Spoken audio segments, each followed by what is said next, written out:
और कुछ आपके जो विदेशी यात्री भारत आए उन्होंने अपनी पुस्तकें लिखी, जैसे कि कल्हड़ की राज तरंगड़ी, जिसमें कश्मीर का इतिहास हमें 11वीं से 12वीं शताब्दी का मिलता है।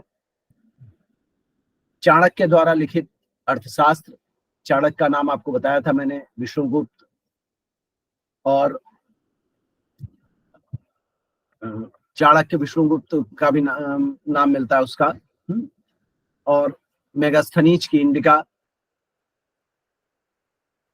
इस तरह से साहित्यिक स्रोत हो जाते हैं। उसके बाद हम पाषाण युग में आए थे। पाषाण युग में हमने बताया था कि पाषाण युग को 3 काल में बांटा गया है, पूरा पाषाण काल, मध्य पाषाण काल, नवपाषाण काल। सबसे इंपॉर्टेंट है अग्नि की खोज, आग की खोज कब हुई? पूरा पाषाण काल में।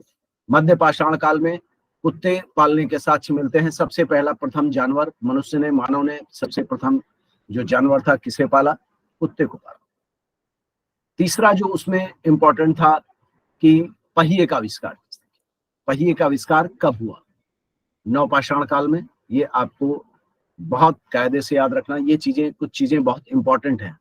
हम जब आखिरी में क्लास लेंगे तो आपका टू द पॉइंट एक एक क्वेश्चन पे आपको हम बताते जाएंगे कि कौन कौन से किस पार्ट में कौन से क्वेश्चन को आप बिल्कुल आत्मसात करना, मतलब कि आपको बिल्कुल याद कर लेना है कि वो उस तरह का क्वेश्चन जैसे भी आएगा आप तुरंत उसको कर लो। पाषाण काल के बाद हम लोगों ने नदी घाटी की सभ्यता पढ़ी थी, सिंधु की सभ्यता। सिंधु सभ्यता में मोहनजोदड़ो और हड़प्पा दो बहुत इंपॉर्टेंट हैं, दोनों को पढ़ना है अच्छे से। हड़प्पा में बहुत सारी चीजें हैं। सिंधु सभ्यता कैसी थी, नगरीय सभ्यता।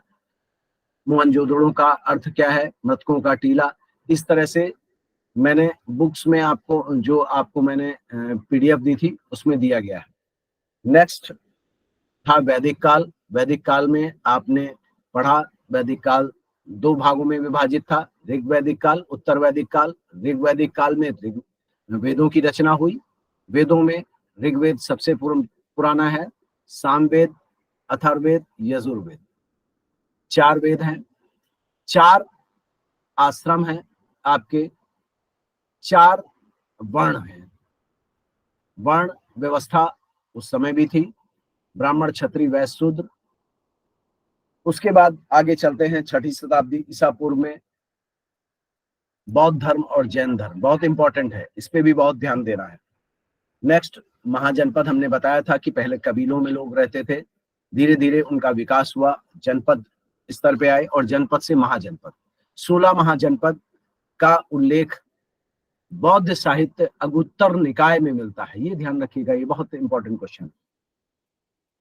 उसके बाद मौर्य साम्राज्य हमने पढ़ा। मौर्य साम्राज्य की स्थापना चंद्रगुप्त मौर्य ने की, और चंद्रगुप्त मौर्य के बाद जो शासक हुआ बिंदुसार था। बिंदुसार के बाद अशोक ने शासन किया, और अशोक के समय बहुत सारी चीजें मिलती हैं।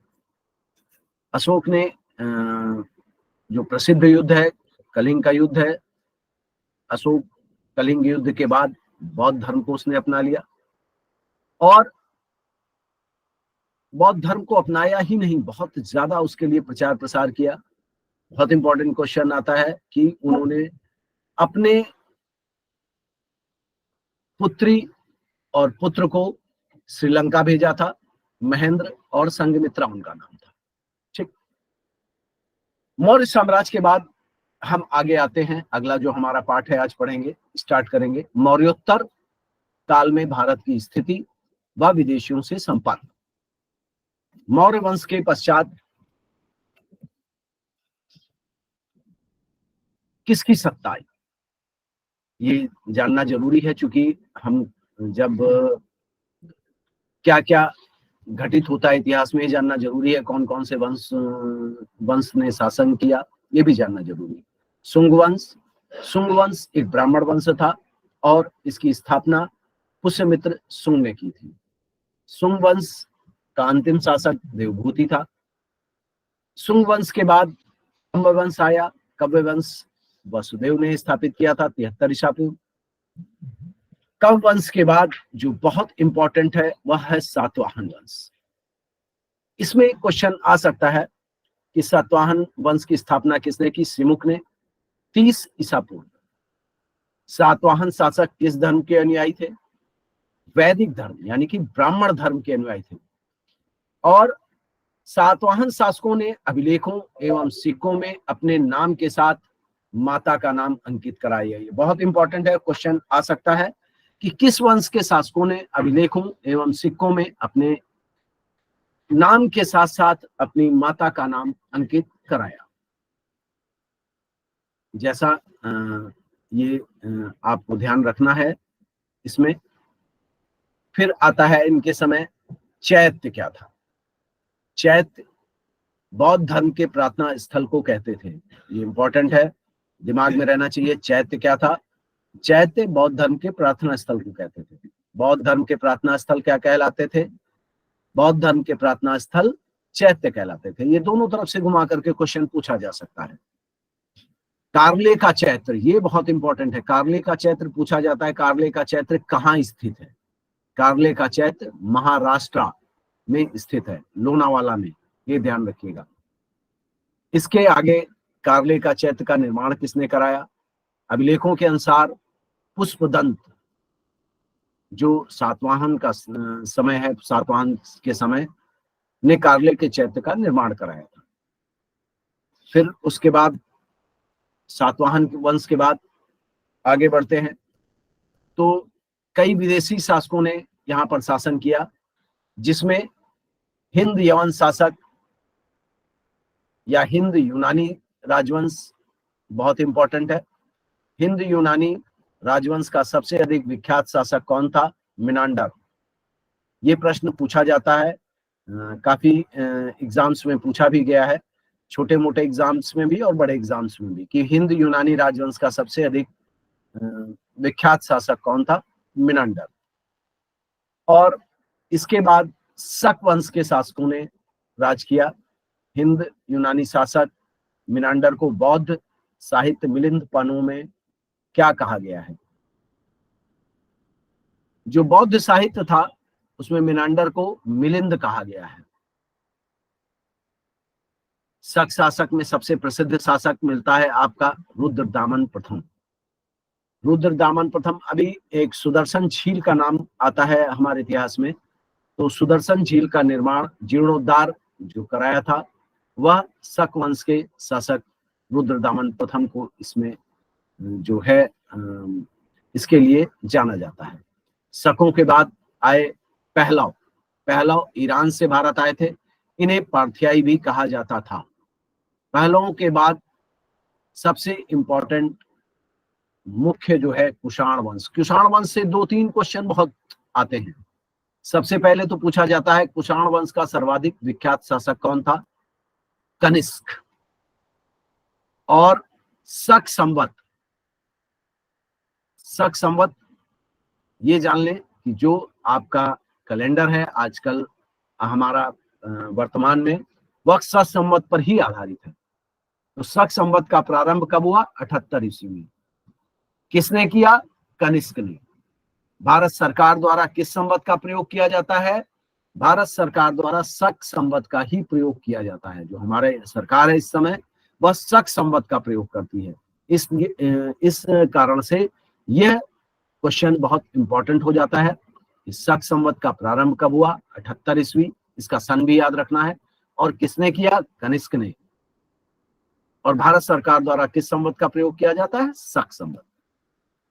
इसके आगे बढ़ते हैं। फिर कनिष्क चूंकि बहुत इंपॉर्टेंट है, तो कनिष्क शक राज्यों में, तो राजाओं में कनिष्क ने किस धर्म को अपनाया?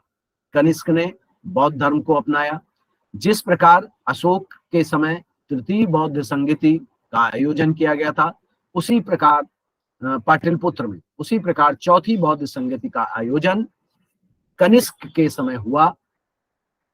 इसी समय जो बौद्ध धर्म था, हमने कल आपको बताया था, जैसे जैन धर्म 2 संप्रदायों में बट गया था, 2 संप्रदाय जैन धर्म में, श्वेतांबर, दिगंबर, उसी प्रकार से बौद्ध धर्म में के भी 2 संप्रदाय हो गए, हीनयान और महायान। चौथी बौद्ध संगति में महायान को संप्रदाय को संरक्षण प्रदान किया गया। यहाँ महायान संप्रदाय को, और जो तृतीय बौद्ध संगति थी, वहां पर दो भागों में बटा था, और वहां हीनयान जो था इनका धर्म, इसको ज्यादा संरक्षण प्रदान किया गया। एक और शक राजाओं से ही समय है कुषाण शासक समय, कुषाण शासक। कुषाण शक के बाद कुषाण आए। कुषाण में सर्वप्रथम भारत में सोने का सिक्का किस शासक ने जारी किया? तो सर्वप्रथम भारत में सोने का सिक्का जारी करने वाला शासक विम कैडफिसस था। कुषाण वंश का वह शासक जिसने सोने का सिक्का जारी किया, यह प्रश्न पूछा जा सकता है। किसने किया? विम कैडफिसस ने। उसके बाद कुषाण काल में स्थापत्य कला का काफी उद्भव हुआ, जिसमें कुषाण काल में कला के दो प्रमुख केंद्र माने जाते थे, एक मथुरा कला और दूसरा गांधार कला। गांधार जो थी अफगानिस्तान में था, और मथुरा जैसा कि आप जानते हैं अपने भारत में उत्तर प्रदेश में था। बुद्ध की प्रतिमा की कल्पना एवं निर्माण सर्वप्रथम किस शैली के मूर्तिकारों द्वारा की गई? गांधार शैली के द्वारा। ये आपको, ये भी इंपॉर्टेंट है, इसको भी ध्यान में रखना। उसके आगे चलते हैं। जो कुषाण वंश के समय एक चरक संहिता पुस्तक लिखी गई, ये किस शासक के समय लिखी गई ये पूछा जाता है। चूंकि यह चिकित्सा शास्त्र का बहुत बड़ा ग्रंथ है, चरक संहिता। आप भी देखते होंगे आज भी चरक के नाम पर काफी मेडिकल हॉल और सब खुलते हैं। लखनऊ में भी चौक में चरक मेडिकल कॉलेज है, चरक कॉलेज है, चरक के नाम पे। तो ये चिकित्सा शास्त्र से संबंधित ग्रंथ था। किस वंश के शासक के समय लिखा गया? कनिष्क के समय। कुषाण वंश के शासक कनिष्क के समय चरक ने अपना ग्रंथ लिखा, जो चिकित्सा शास्त्र से संबंधित था। मथुरा मूर्ति शैली के मूर्तिकारों द्वारा निर्मित बुद्ध की मूर्ति किस प्रकार की थी? ठीक, जैसा आप जान लीजिए, गांधार शैली में जो बुद्ध की मूर्ति बनाई गई वह लेटी हुई मूर्तियां थी, और मथुरा शैली में जो मूर्तियां बनाई गई वह पद्मासन में, यानी कि बैठी हुई अवस्था में बुद्ध को दिखाया गया है। जो भारत में आप देखते हैं, जैसे कुशीनगर में एक लेटी हुई है, वो गांधार शैली से बनी हुई मूर्ति है, और मथुरा शैली से की जो भी मूर्तियां होंगी बुद्ध की बनी हुई, आप देखेंगे उसमें बैठा हुआ बुद्ध को पद्मासन की अवस्था में बैठा हुआ दिखाया गया है। हमने जैसा बताया था कि कुषाणों के समय बौद्ध धर्म दो संप्रदायों में बट गया, हीनयान और महायान। ये बहुत इंपॉर्टेंट है, पूछा भी जाता है कि बौद्ध धर्म दो संप्रदायों में किसके समय में बट गया? तो ये कनिष्क के समय, कुषाण शासक। ये जो आपका चैप्टर था यहीं पे खत्म होता है, और इसमें सबसे ज्यादा जो इम्पोर्टेंट है वो मैंने आपको बता दिया है कि आपको कुषाण वंश, शक वंश, सातवाहन, ये बहुत इंपॉर्टेंट है। मैं इसके जो क्वेश्चंस हैं जिस प्रकार के बनते हैं, कल मैं क्वेश्चंस नहीं डाल पाया था, तो कल पिछले पार्ट के भी और इस पार्ट आगे के पार्टों के भी क्वेश्चंस डाल दूंगा इंपॉर्टेंट, जिसकी आप प्रैक्टिस कर सकते हैं। आगे बढ़ते हैं। गुप्त वंश बहुत महत्वपूर्ण वंश था। गुप्त वंश, सबसे पहले कोई भी वंश या काल स्टार्ट होता है तो उसकी स्थापना किसने की, यह जानना बहुत जरूरी है। गुप्त काल 319 ईस्वी से लगभग 550 ईस्वी तक चला। गुप्त वंश का संस्थापक श्री गुप्त को माना जाता है। गुप्त वंश के शासकों ने आपको बताया कि 319 से 550 ईस्वी तक लगभग 230 से 31 वर्षों तक शासन किया। गुप्त वंश का प्रथम शक्तिशाली शासक कौन था? गुप्त वंश का प्रथम शक्तिशाली शासक चंद्रगुप्त प्रथम था। जैसा कि आपको अभी आपने शक संवत पीछे पढ़ा था, उसी प्रकार गुप्त काल में भी एक संवत चलाया गया। गुप्त संवत चंद्रगुप्त प्रथम ने चलाया और गुप्त संवत का प्रारंभ 319 से 320 ईस्वी से हुआ। गुप्त संवत का प्रारंभ 319 से 320 ईस्वी से माना जाता है। और गुप्त संवत किसने चलाया? चंद्रगुप्त प्रथम। ये बहुत इंपॉर्टेंट है, इसको बिल्कुल दिमाग में बिठा लेना है। उसके बाद अगला शासक आता है। प्रश्न बहुत पूछा जाता है कि 400 वर्षों से मालवा एवं गुजरात में शासन कर रहे शकों को, शक शासक, जो भी मैंने पीछे पढ़ाया था आपको, शक शासक को किसने हराया? तो आता है चंद्रगुप्त द्वितीय 375 से 414। उसके पहले एक समुद्रगुप्त शासक हुआ, जो बहुत प्रभावशाली और बहुत ही बड़ा शासक था। इतना बड़ा शासक था, इतना साम्राज्यवादी था कि उसे भारत का नेपोलियन कहा जाता है। भारत का नेपोलियन, ध्यान रखिएगा, समुद्रगुप्त को कहा जाता है। ये बहुत इंपॉर्टेंट है। भारत का नेपोलियन किसे कहा जाता है? भारत का नेपोलियन समुद्रगुप्त को कहा जाता है। और चंद्रगुप्त द्वितीय ने जो शकों को हराया था, उसके बाद शकों को हराने के उपलक्ष्य में उसने विक्रमादित्य की उपाधि धारण की। गुप्त वंश का शासक चंद्रगुप्त द्वितीय विक्रमादित्य कहलाया। कब?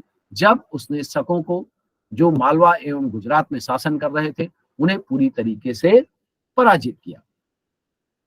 विक्रमादित्य की उपाधि ही नहीं धारण की, इसके साथ साथ शक विजय के उपलक्ष्य में, यह क्वेश्चन आता है, शक विजय के उपलक्ष्य में किस प्रकार के सिक्के जारी किए? तो चंद्रगुप्त द्वितीय ने शक विजय के उपलक्ष्य में चांदी के विशेष सिक्के जारी किए थे। समुद्रगुप्त, मैंने अभी बताया था पीछे, इस भारत का नेपोलियन किसे कहा जाता है? समुद्रगुप्त को कहा जाता है। बहुत ही इंपॉर्टेंट है समुद्रगुप्त। चंद्रगुप्त प्रथम, चंद्रगुप्त द्वितीय। चंद्रगुप्त प्रथम ने आपके गुप्त वंश की स्थापना की, गुप्त संवत चलाया, और गुप्त वंश की स्थापना श्री गुप्त ने की थी। उसके बाद दूसरा महत्वपूर्ण शासक चंद्रगुप्त द्वितीय है, जिसने शकों को पराजित किया। शकों को पराजित करने के उपलक्ष्य में विक्रमादित्य की उपाधि धारण की। यही नहीं, शक विजय के उपलक्ष्य में चांदी के विशेष सिक्के भी चलाए। समुद्रगुप्त के अश्वमेध यज्ञ के उपलक्ष्य में किस प्रकार की मुद्रा? जिस प्रकार से शक विजय की उपलक्ष्य में चंद्रगुप्त द्वितीय ने चांदी के विशेष सिक्के चलाए थे, उसी प्रकार समुद्रगुप्त ने जब अश्वमेध यज्ञ किया तो उसके उपलक्ष्य में अश्वमेध घोड़ा अंकित मुद्रा जारी की।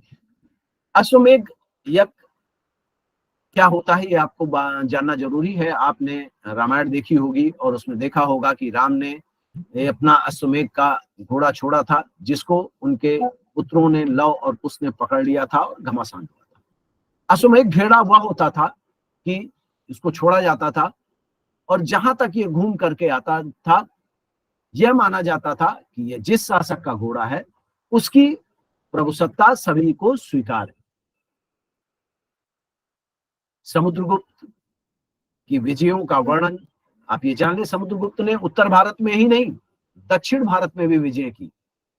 जैसा कि आगे भी आप एक और शासक के बारे में पढ़ेंगे और जानेंगे। समुद्रगुप्त, ये भी पूछा जाता है, समुद्रगुप्त की विजयों का वर्णन किस अभिलेख में मिलता है? प्रयाग प्रशस्ति। प्रयाग प्रशस्ति अभिलेख में समुद्रगुप्त की विजयों का वर्णन मिलता है। प्रयाग प्रशस्ति का लेखक कौन था? प्रयाग प्रशस्ति का लेखक हर्षेण है।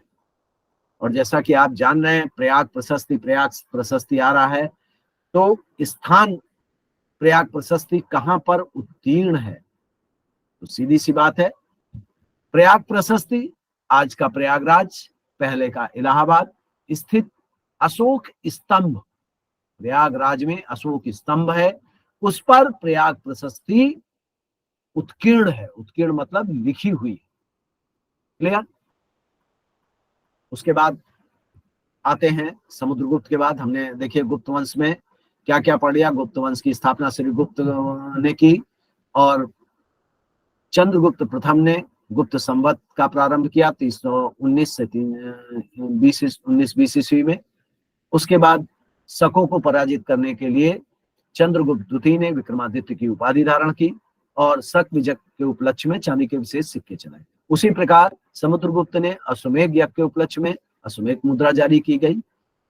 समुद्रगुप्त की विजयों का वर्णन प्रयाग प्रशस्ति में मिलता है। प्रयाग प्रशस्ति किसने लिखी? प्रयाग प्रशस्ति हर्षेण ने लिखी। प्रयाग प्रशस्ति कहाँ स्थित है? प्रयाग प्रशस्ति प्रयागराज यानी कि इलाहाबाद या प्रयागराज में अशोक स्तंभ पर प्रयाग प्रशस्ति लिखी हुई है। आप कभी भी प्रयागराज जाइए तो वहां देख सकते हैं, आज भी आपको प्रयाग प्रशस्ति देखने को मिलेगी। उसके बाद स्कंदगुप्त आता है।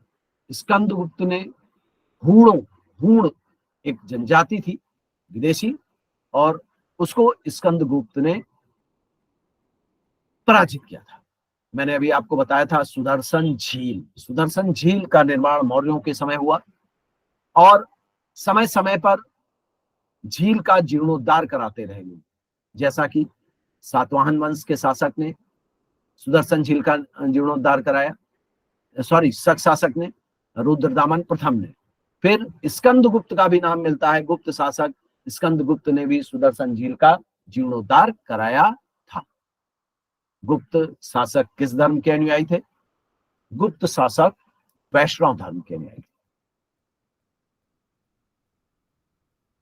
गुप्त शासकों का राजकीय चिन्ह क्या था? गुप्त शासकों का राजकीय चिन्ह गरुड़ था। गुप्तकालीन मंदिर का सर्वोत्तम उदाहरण कौन सा है? बहुत इंपॉर्टेंट है, इसको ध्यान में रखिएगा, और ये आपके उत्तर प्रदेश में है। देवगढ़ का दशावतार मंदिर गुप्तकालीन मंदिर का सर्वोत्तम उदाहरण माना जाता है।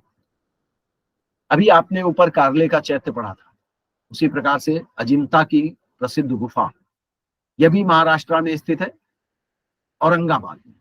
ठीक, अजंता की गुफाएं, यहाँ पे चित्रकारी, गुफाओं में चित्रकारी, भित्ति चित्र बहुत ज्यादा बने हुए हैं, चित्रांकन है। जैसा कि अजंता की गुफाओं में किन घटनाओं का चित्रांकन है, प्रश्न आता है, तो उसमें बुद्ध के जीवन से संबंधित घटनाओं का चित्रांकन है। अजंता की गुफाओं में बुद्ध से के जीवन में क्या क्या घटित होता है, कैसे वो बचपन में जन्म लेते हैं, कैसे वो अपना ग्रह त्याग करते हैं, पति पत्नी को छोड़ करके चले जाते हैं, कैसे उन्हें ज्ञान की प्राप्ति होती है, कब वह प्रथम उपदेश देते हैं, ये सारी गुफाओं चीजों का अंकन अजंता की गुफाओं में देखने को मिलता है। गुप्त काल स्वर्ण युग के नाम से जाना जाता है। गुप्त काल में जिस प्रकार से गुप्त काल के राजाओं ने ख्याति अर्जित की, बहुत दूर दूर तक इनका साम्राज्य फैला हुआ था, उसी प्रकार इनके यहाँ धर्म और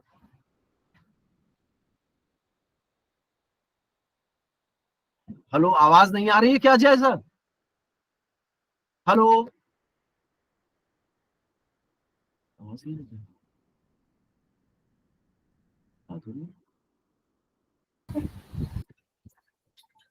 आवाज आ रही है? आ रही है सर, आ रही है। अच्छा, किसी बच्चे ने लिखा ना कि आवाज नहीं आ रही, तो मैं थोड़ा सा आ रही, हो सकता है नेटवर्क प्रॉब्लम होगी। हाँ हाँ, ठीक है ठीक है, चलिए तो हम कंटिन्यू करते हैं बेटा। देखिए, जिसको आवाज ना आ रही हो, नेटवर्क प्रॉब्लम होगी, थोड़ा सा आप देखें उसको। हम बता रहे थे कि गुप्त वंश में जैसा कि स्थापत्य कला आपको देखने को मिलती है, मंदिर बने, दशावतार का मंदिर जो बहुत प्रसिद्ध है, अजंता की गुफाओं का निर्माण हुआ। अजंता की गुफाओं के बारे में हमने बताया कि बुद्ध से जीवन से संबंधित घटनाओं का चित्रांकन मिलता है। उसी प्रकार इनके समय साहित्य का बहुत ही उत्थान हुआ। आपने बहुत ही महान कवि कालिदास का नाम सुना होगा। गुप्त काल में चंद्रगुप्त विक्रमादित्य द्वितीय के समय महाकवि कालिदास उनके दरकारी कवि थे। वही चंद्रगुप्त द्वितीय विक्रमादित्य जिन्होंने शकों को पराजित करने के उपलक्ष्य में चांदी के सिक्के चलाए थे, और चंद्रगुप्त द्वितीय ने विक्रमादित्य की उपाधि धारण की। कालिदास महान कवि इन्हीं के समय थे, ये ध्यान रखिएगा, इंपॉर्टेंट है। उसके बाद एक मृच्छकटिकम नामक ग्रंथ की रचना हुई। मृच्छकटिकम नामक ग्रंथ की रचना शूद्रक ने की। इसी प्रकार मुद्रा राक्षस नामक नाटक विशाख दत्त ने लिखा। अब जान लीजिए कि इनके समय कितने महान महान साहित्यकार और कवि थे। कालिदास, शूद्रक, विशाखदत्त, और यही नहीं, आगे आपको आर्यभट्ट भी इनके दरबारी कवि थे। वाराहमिहिर इनके दरबारी कवि थे, जो वैज्ञानिक थे। आपको पता है पृथ्वी गोल है एवं सूर्य का चक्कर लगाती है, यह कथन किसका है? आर्यभट्ट का है। आर्यभट्ट जो गुप्त काल में, चंद्रगुप्त द्वितीय के समय ये इनके दरबार में रहते थे, वैज्ञानिक। और ये भी जान लीजिए, भारत ने प्रथम कृत्रिम उपग्रह अपना जो बनाया, उसका नाम भी इन्होंने आर्यभट्ट के नाम पर आर्यभट्ट ही रखा। क्वेश्चन आता है कि भारत ने प्रथम कृत्रिम उपग्रह का नाम किसके नाम पर रखा? भारत ने प्रथम कृत्रिम उपग्रह का नाम आर्यभट्ट के नाम पर रखा। कहते हैं कि बहुत पहले वाराहमिहिर ने कह दिया था कि कोई शक्ति ऐसी है जो चीजों को जमीन के साथ चिपकाए रखती है। आज इसी शक्ति को गुरुत्वाकर्षण कहते हैं। यह कथन किसका है? कोई शक्ति ऐसी है जो चिपकाए रखती है। यह कथन वाराहमिहिर का है। गुप्त काल में यही नहीं था, विदेशी यात्री भी भारत आए, जिसमें सब चंद्रगुप्त द्वितीय के समय बहुत ही ज्यादा गुप्त काल का काफी चरमोत्कर्ष प्राप्त था। इसके ही समय फाहियान नामक विदेशी यात्री भारत आया, जो चीन का निवासी था। जान लीजिए, बहुत इंपॉर्टेंट है। कई बार पूछा जाता है कि फाहियान किसके समय भारत आया या किस वंश में, किसके काल में? तो गुप्त काल में। राजा का नाम पूछ ले तो चंद्रगुप्त द्वितीय के समय शासन काल में भारत आया। फाहियान कहां का निवासी था? फाहियान चीन का निवासी था। और अभी हमने ऊपर कालिदास के बारे में पढ़ा। आपको बता दें, जैसे समुद्रगुप्त को भारत का नेपोलियन कहा जाता है, उसी प्रकार से भारत का शेक्सपियर, महान कवि, जो अंग्रेजों के बहुत महान कवि हैं, वो शेक्सपियर कहलाते हैं। उसी प्रकार से भारत का जो शेक्सपियर है, महाकवि कालिदास को कहा जाता है। ये ध्यान रखें आप। और महान कवि कालिदास हुए, इनकी रचनाएं बहुत सारी हैं, जिनमें प्रमुख आप जान लीजिए, ये पूछी जाती हैं, कई बार पूछी भी गई हैं, जिसमें सबसे ज्यादा इंपॉर्टेंट है अभिज्ञान शकुंतलम, फिर रघुवंशम, कुमार संभवम, मेघदूतम, ऋतु संहार व मालविकाग्नि मित्रम आदि महाकालिदास कवि की प्रमुख रचनाएं हैं। फिर पूछता है कि चंद्रगुप्त विक्रमादित्य द्वितीय के शासन काल में कौन कौन वैज्ञानिक थे? अभी मैं पीछे आपको बता के आया कि आर्यभट्ट, पृथ्वी गोल है और सूर्य का चक्कर लगाती है, यह आर्यभट्ट ने, आप सोचिए, सैकड़ों वर्ष पहले कहा था। और बाद में वैज्ञानिकों ने, आज के वैज्ञानिकों ने प्रमाणित किया कि पृथ्वी गोल है और वह सूर्य का चक्कर लगाती है। तो चंद्रगुप्त विक्रमादित्य के समय दो वैज्ञानिक थे, पहला आर्यभट्ट और दूसरी वाराहमिहिर। वाराहमिहिर ने भी गुरुत्वाकर्षण के बारे में बताया था। जो गुरुत्वाकर्षण आप विज्ञान में बाद में पढ़ते हैं, विदेशियों ने बताया, लेकिन गुरुत्वाकर्षण की खोज हमारे वैज्ञानिकों ने बहुत पहले कर दी।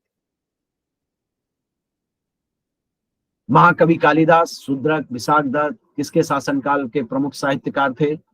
सीधा सीधा है, चंद्रगुप्त विक्रमादित्य द्वितीय। कितनी बड़ी बड़ी रचनाएं हैं यहाँ पर गुप्त काल में। और आप तो एक सबसे बड़ी जो रचना है, वो तो आपने बहुत सुना होगा, पंचतंत्र की रचनाएं, प्रसिद्ध कहानी संग्रह पंचतंत्र। पंचतंत्र की बहुत सारी कहानियां हैं। आप अपने शिक्षकों से स्कूलों में पूछिएगा, पंचतंत्र की कहानियां आपकी लाइब्रेरी में भी होंगी, उनको पढ़िएगा।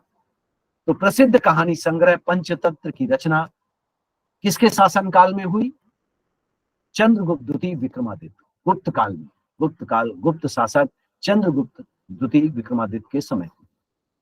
इन्हीं के समय एक और वैज्ञानिक प्रगति का नमूना देखने को मिलता है, मेहरौली का लौह स्तंभ। वैज्ञानिक प्रगति का बेजोड़ नमूना है। किसके समय में स्थापित हुआ? मेहरौली का लौह स्तंभ चंद्रगुप्त विक्रमादित्य द्वितीय के शासनकाल में स्थापित हुआ। आप ये जान लीजिए, आज भी उसी प्रकार से ये लौह स्तंभ मेहरौली दिल्ली में स्थित है।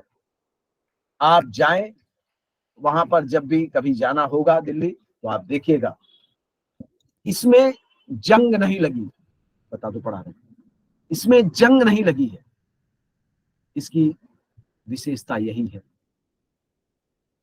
गुप्त वंश बहुत इंपॉर्टेंट है, इसको जरूर पढ़िएगा।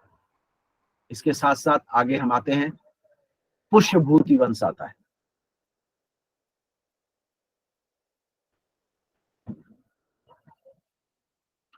पुष्यभूति वंश या वर्धन राज्य का संस्थापक कौन था? पुष्यभूत या वर्धन राज्य का संस्थापक प्रभाकर वर्धन था। आपको सिंपल सा इसमें 2 ही 3 क्वेश्चन बनते हैं इस वंश पे। एक तो इसका सबसे प्रतापी राजा जो हुआ वह हर्षवर्धन था, जिसने 606 से 647 ईस्वी तक शासन किया। हर्षवर्धन की राजधानी आरंभ में थानेश्वर थी और बाद में कन्नौज हो गई। आप ये जरूर पूछा जाता है, हर्ष की राजधानी कौन सी? थानेश्वर और बाद में कन्नौज। अगर दोनों ऑप्शन में है तो आपको कन्नौज पर ही टिक लगाना है। ये ध्यान कर लीजिए, ये बहुत इंपॉर्टेंट है। ये वहां पर कंफ्यूज करता है आप लोगों को एग्जाम में। हर्षवर्धन की राजधानी क्या थी? क्योंकि थानेश्वर सर्वप्रथम राजधानी थी पहले और बाद में कन्नौज हो गई। हर्ष के समय कन्नौज ही थी, तो अगर उसमें थानेश्वर और कन्नौज है तो आपको आंख मूंद के कन्नौज पे टिक लगाना है, इसके सिवा। हर्षवर्धन बहुत बड़ा साहित्यकार भी था। उसने नाटकों की रचना की। 3 नाटक हैं इनके, ये भी इंपॉर्टेंट है याद रखने वाले। नागानंद, रत्नावली, प्रियदर्शिका, 3 नाटक हैं और ये संस्कृत में हैं लिखे हुए, तीनों संस्कृत में हैं। पूछा जा सकता है आपसे कि हर्षवर्धन की रचनाएं कौन कौन सी? उसमें ऐसे नाम दिए जा सकते हैं, नागानंद, रत्नावली, प्रियदर्शिका, या तीनों, ऐसे पूछा जा सकता है। तो आपको ध्यान रखना है, टिक लगाना है तीनों की। और अगर सिंबल पूछ लिया कि नागानंद किसकी रचना है, फिर 4 ऑप्शन आ जाए तो हर्षवर्धन। इन्हीं के समय हर्ष पर एक ग्रंथ लिखा बाणभट्ट ने, जिसे हर्ष चरित्र कहा जाता है। हर्ष चरित्र नामक ग्रंथ की रचना किसने की? बाणभट्ट ने। 3 क्वेश्चन हो गए इसमें। चौथा क्वेश्चन और आता है, स्वैन शॉन, क्योंकि आपके किताब में लिखा मिलता है, लेकिन सबसे ज्यादा ह्वेनसांग हम लोगों ने पढ़ा, जब भी पढ़ा। ह्वेनसांग नामक चीनी यात्री किसके शासनकाल में भारत आया? ह्वेनसांग नामक चीनी यात्री हर्षवर्धन के शासनकाल में आया। इसको दूसरा इस तरह से घुमा के क्वेश्चन पूछते हैं कि हर्षवर्धन के शासनकाल में कौन यात्री भारत आया था? ह्वेनसांग हो जाएगा। किस देश का निवासी था ह्वेनसांग? चीन का निवासी था। ये 3-4 तरीके से इसमें प्रश्न बनते हैं। और सबसे इंपॉर्टेंट और है इसमें, हर्ष के राज्य में नालंदा विश्वविद्यालय स्थापित हुआ और हर्ष की बहन का नाम राजश्री था। हम लोग छोटे थे तो हम लोगों ने हर्ष की बहन के बारे में एक पाठ हिंदी में पढ़ा था। हर्ष के समय यही 4 क्वेश्चंस आ सकते हैं। ये कोई बहुत बड़े नहीं है, सिंपल क्वेश्चन है। वर्धन राज्य का संस्थापक या पुष्यभूति वंश का? प्रभाकर वर्धन। हर्षवर्धन ने कब से कब तक शासन किया? 606 से 647 ईस्वी तक। हर्षवर्धन की राजधानी क्या थी? कन्नौज आप रखिए, थानेश्वर छोड़ दी, कन्नौज रखिए। लेकिन जब मान लीजिए वहां कन्नौज नहीं है, थानेश्वर है, तब थानेश्वर पे टिक लगाएंगे। हर्षवर्धन के 3 नाटक हैं, नागानंद, रत्नावली, प्रियदर्शिका। यह नाटक किस भाषा में लिखे गए? ये प्रश्न ऐसे भी बनता है, संस्कृत भाषा में लिखे गए। हर्षचरित्र किसकी रचना है? हर्षचरित्र वाणभट्ट की रचना है। ह्वेनसांग किसके शासनकाल में भारत आया? ह्वेनसांग हर्षवर्धन के शासनकाल में भारत आया। ह्वेनसांग कहां का निवासी था? ह्वेनसांग चीन का निवासी था।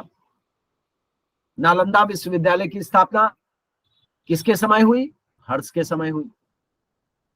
हर्ष की बहन का क्या नाम था? राशि। पाठ 10 भी आपका यहां से खत्म। आगे आएंगे, उसके बाद हम राजपूत काल पढ़ेंगे। पाठ 11 राजपूत। उत्तर भारत में उस समय 7वीं शताब्दी से लेकर के 11वीं शताब्दी तक, 7वीं शताब्दी का मतलब होता है 600 से स्टार्ट होकर के 11वीं शताब्दी, यानी 1000 से 1100 के बीच का समय। 7वीं शताब्दी 600 से 700 के बीच का समय। ये भी आपको समझना बहुत जरूरी है। 7वीं अगर लग गया तो 600 से और 700 के बीच का समय 7वीं शताब्दी कहा जाएगा। और 11वीं शताब्दी 1000 से लेकर के 1100 वर्ष तक का समय 11वीं शताब्दी कहलाता है। और 1100 से 1200 के बीच में जैसे ही 1101 होगा वह 12वीं शताब्दी हो जाएगी। ये समझना भी बहुत जरूरी है। इन 300-400 वर्षों में यहां बहुत सारे शासकों ने, छोटे छोटे शासकों ने शासन किया। जैसा प्रतिहार वंश आता है, प्रतिहार वंश की स्थापना नागभट्ट प्रथम ने की। अरबों को सिंध से आगे बढ़ने में किस शासक की महत्ता भूमिका रही? नागभट्ट प्रथम की। जो इसमें प्रतिहार वंश की राजधानी पूछी जाती है, उज्जैन थी। हर्ष की राजधानी कन्नौज थी, प्रतिहार वंश की राजधानी उज्जैन थी। और इसके समय जो इंपॉर्टेंट है वह है सुप्रसिद्ध राजशेखर किसके दरबार में निवास करता था? प्रतिहार वंश में बस यही एक इंपॉर्टेंट है, राजधानी और ये। तो सुप्रसिद्ध रचनाकार राजशेखर प्रतिहार नरेश महेंद्र पाल, जिन्होंने 885 ईस्वी से 910 ईस्वी तक शासन किया, के दरबार में निवास करता था।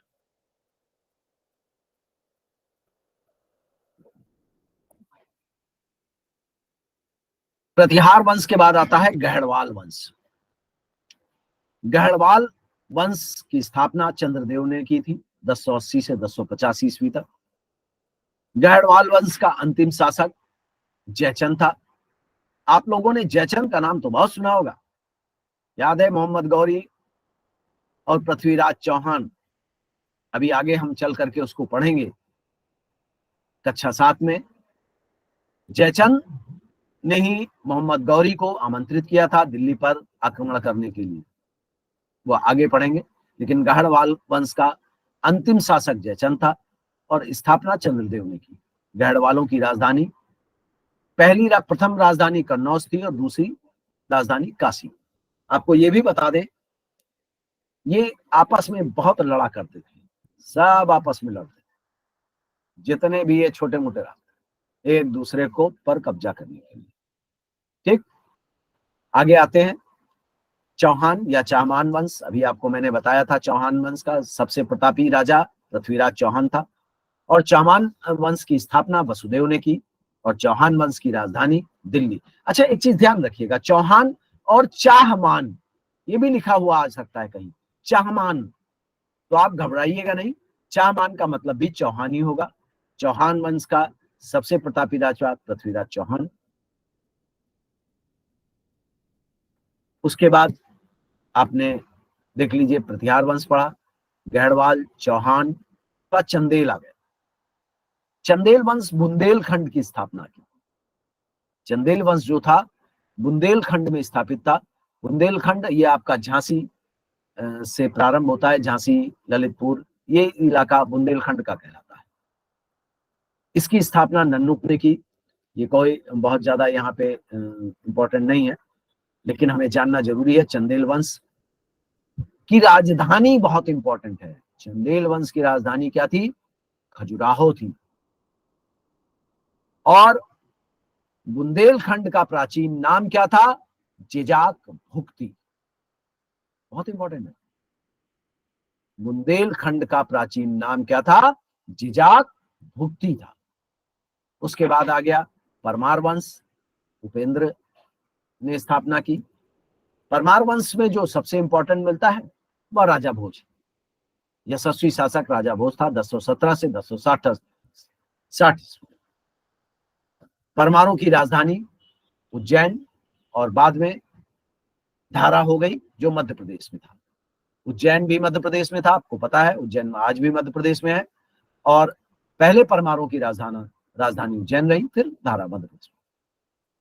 पाल वंश आ गया उसके बाद। परमार, देखिए आपने कितने वंश पढ़ डाले। प्रतिहार पढ़ डाला, और प्रतिहार के बाद पढ़ा गहड़वाल वंश, गहड़वाल वंश के बाद चैमान वंश, चैमान वंश के बाद चंदेल वंश, चंदेल वंश के बाद परमार वंश, परमार वंश के बाद आ गया पाल वंश।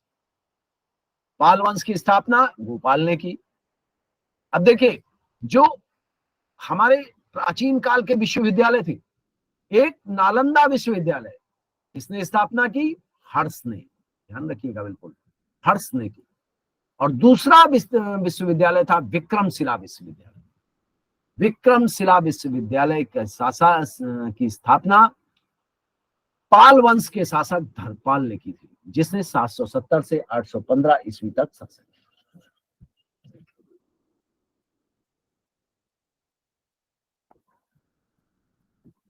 उसके आगे जो इंपॉर्टेंट आता है वह यह है, विश्व प्रसिद्ध खजुराहो के मंदिरों का निर्माण किसने कराया? खजुराहो के मंदिर बहुत प्रसिद्ध है। भारत ही नहीं, पूरे विश्व में अंतरराष्ट्रीय स्तर पर खजुराहो के मंदिर प्रसिद्ध हैं।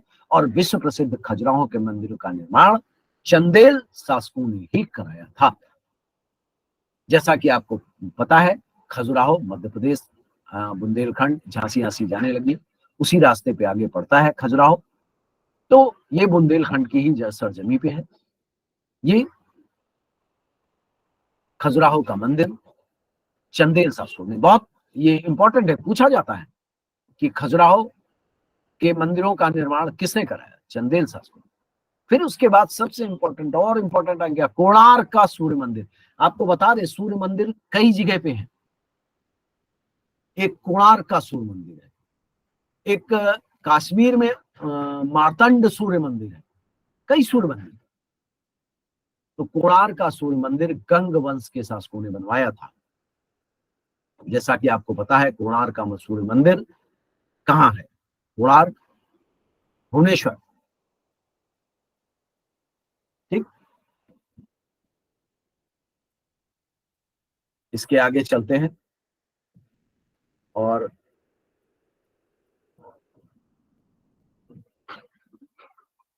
इसमें दो तीन रचनाएं और हैं। जैसे देखिए, इसमें फिर यहाँ पाठ में फिर आ जाता है, राजतरंगणी का लेखक कौन था? कल्लड़ था। किरार्थजूनियम की रचना भारवी ने की, ये इंपॉर्टेंट है। किरार्थजूनियम। बाल रामायण राजशेखर ने लिखा।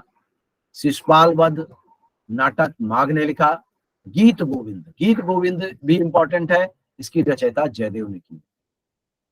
और वीर गाथा काव्य जो बहुत ही फेमस है, हिंदी में पृथ्वीराज रासो की रचना पूछी जाती है, इसने की चंद बरदाई। चंद बरदाई, वीर गाथा पृथ्वीराज रासो। चंद बरदाई ने ही वर्णन किया है कि किस प्रकार से मोहम्मद गौरी को शब्द भेदी बाढ़ से चंद बरदाई मतलब पृथ्वीराज ने मोहम्मद गौरी को बांट दिया था। उसके बाद आता है बंगाल के सेन वंश की स्थापना सामंत सेन ने की। और इसी के साथ पाठ 11 आपका समाप्त हो जाता है। और एक पाठ और रह जाता है, दक्षिण भारत का इतिहास। मैं बता ही देता हूं, क्योंकि एक पाठ की वजह से, या थोड़ा सा कल मैं आपको रिवीजन में लेकर के चलूंगा, और पाठ 12 जो अंतिम है वह मैं आपको बताऊंगा।